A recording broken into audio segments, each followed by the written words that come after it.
The human structure has been created for the purpose of attaining the supreme answer through spiritual sadhana. The proper utilization of human life can be evaluated according to the degree of progress achieved in sadhana. If an animal does not perform Brahma sadhana, it cannot be criticized because it does not possess a sufficiently developed intellect. But if a human being does not practice sadhana, he or she can certainly be criticized. A destitute individual should not be blamed for not donating to charity, but if a wealthy person does not donate a cent for a good cause, it is highly reproachable, for he or she is being miserly. People averse to spiritual practice are worse than animals and birds, or even trees and stones. If people endowed with enormous potentialities do not cultivate the mind properly, it means they are not utilized in the vast treasure that has been bestowed upon them. Thakur Narottam Das wrote, Krishna Bhajabar Tare Samsare Anu Vichemaya Bhaddhaye Briksha Shama Anu. I came unto the world to worship Krishna, but deluded by Maya, I have become as inert as a tree. I would rather say that such a person is even worse than a tree. Those who misuse their human treasure are greater sinners than those who do not utilize it at all. Sadhana is a constant struggle against non-spiritual forces, a struggle against avidya. Those who do not wage a war against these negative forces do not have the right to live. They are as good as dead. It is a fact that the force of avidya disturbs a spiritualist more than it disturbs an ordinary person. Various situations arise in life, such as material difficulties, family unrest, abundant wealth, tremendous reputation, acute financial distress, or extreme humiliation.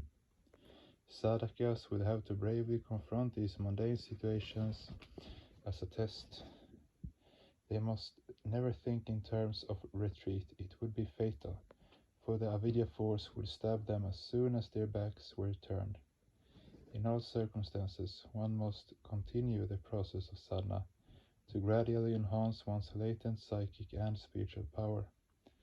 Just as all-round physical exercise makes the body fit, similarly, appropriate psychic and spiritual exercise, as a struggle against avidya, leads to one's psychic evolution and spiritual elevation.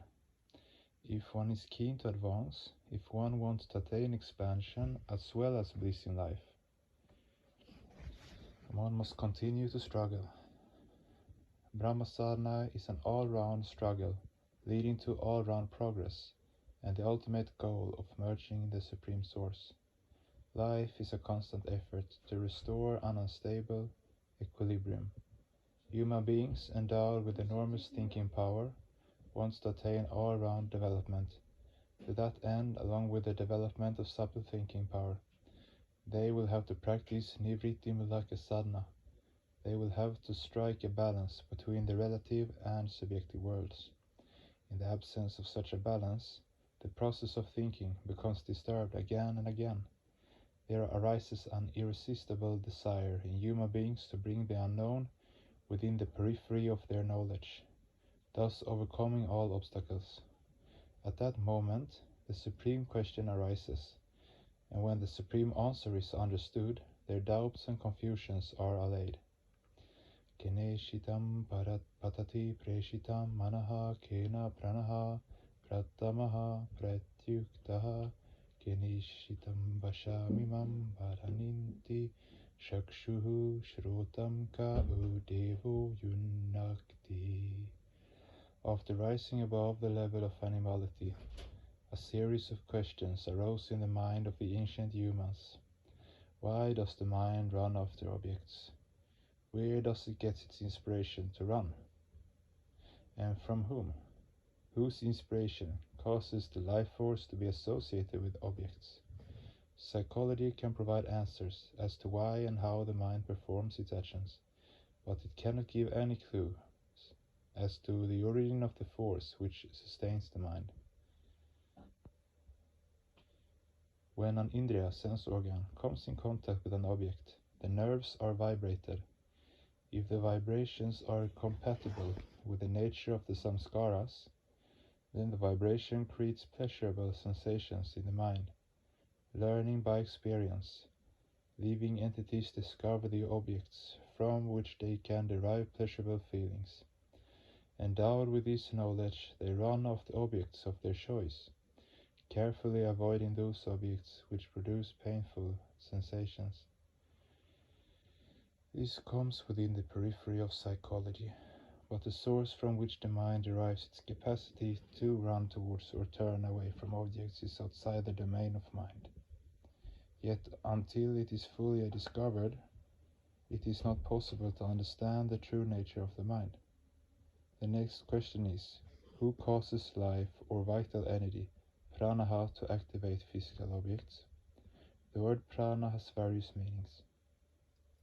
In the singular number it means energy, prana, and in the plural number it means life or vital energy, prana.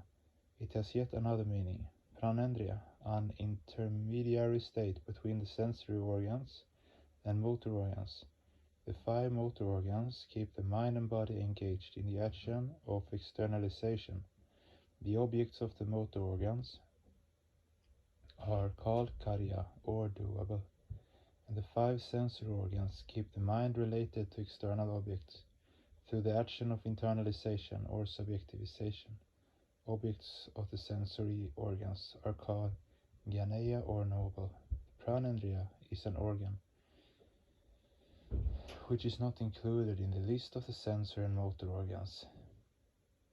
Yet with the help of all the indriyas, it assists in the process of subjectivization. Its objects are called darya, or subjectivized. The expression of the pranendriya takes place through the 5 internal values and 5 external values, as the values themselves are included in the list of the 5 fundamental factors as air. Pranendriya cannot be treated as a separate indriya. Material science is unable to explain why pranendriya is engaged in the process of subjectivization.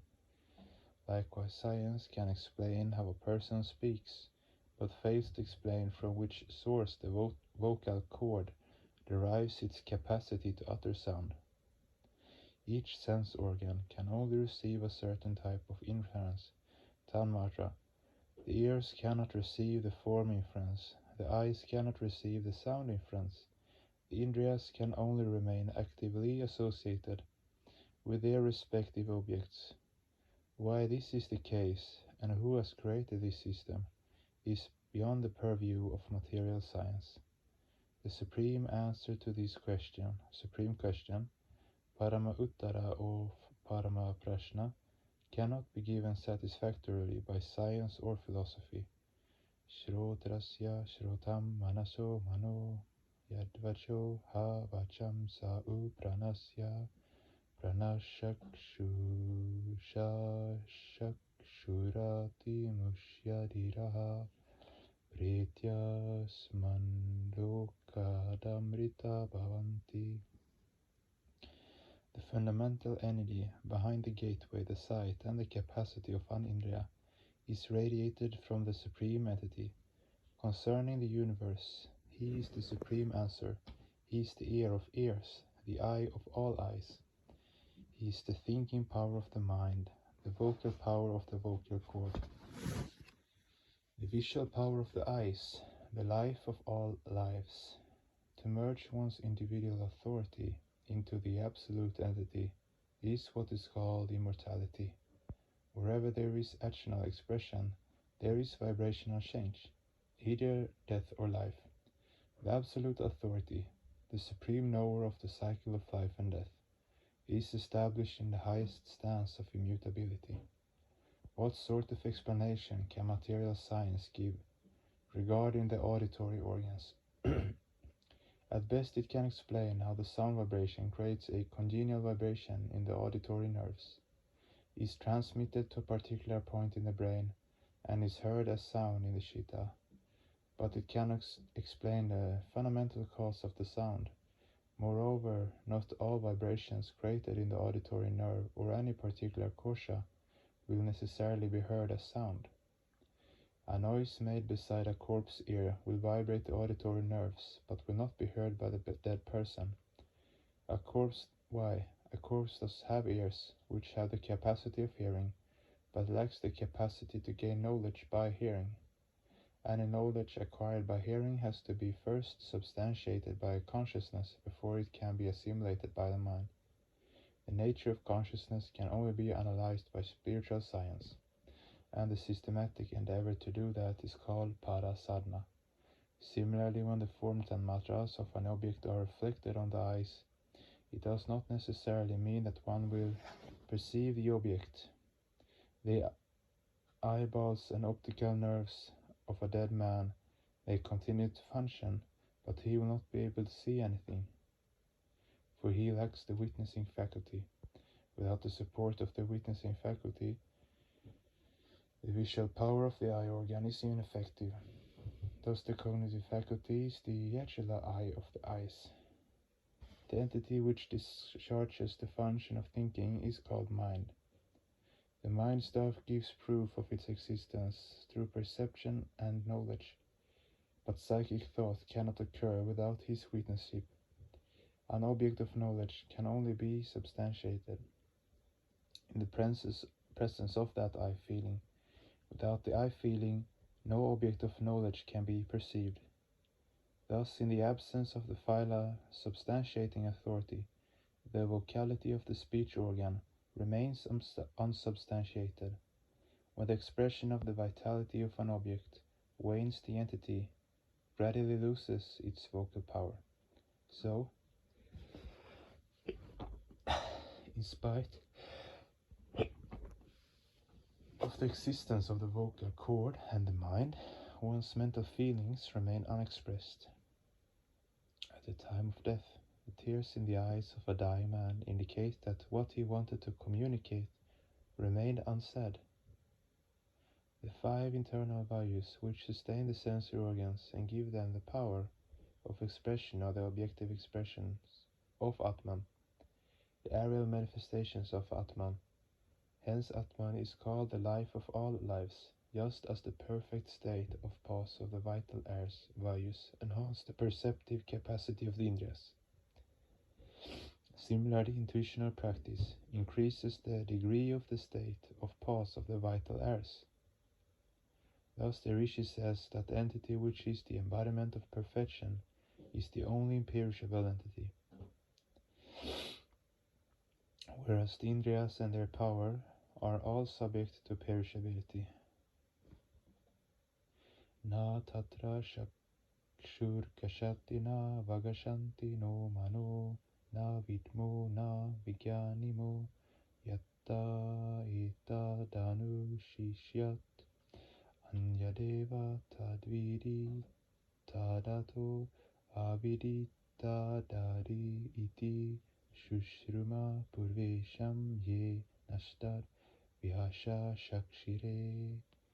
The eyes cannot see the Supreme Entity. Why can't they see him? The subject can only see its object. The eyes, as the subject, receive the form tanmatras as their object. But where the eye organs is the object, the Supreme Entity is their subject, and thus remains unseen.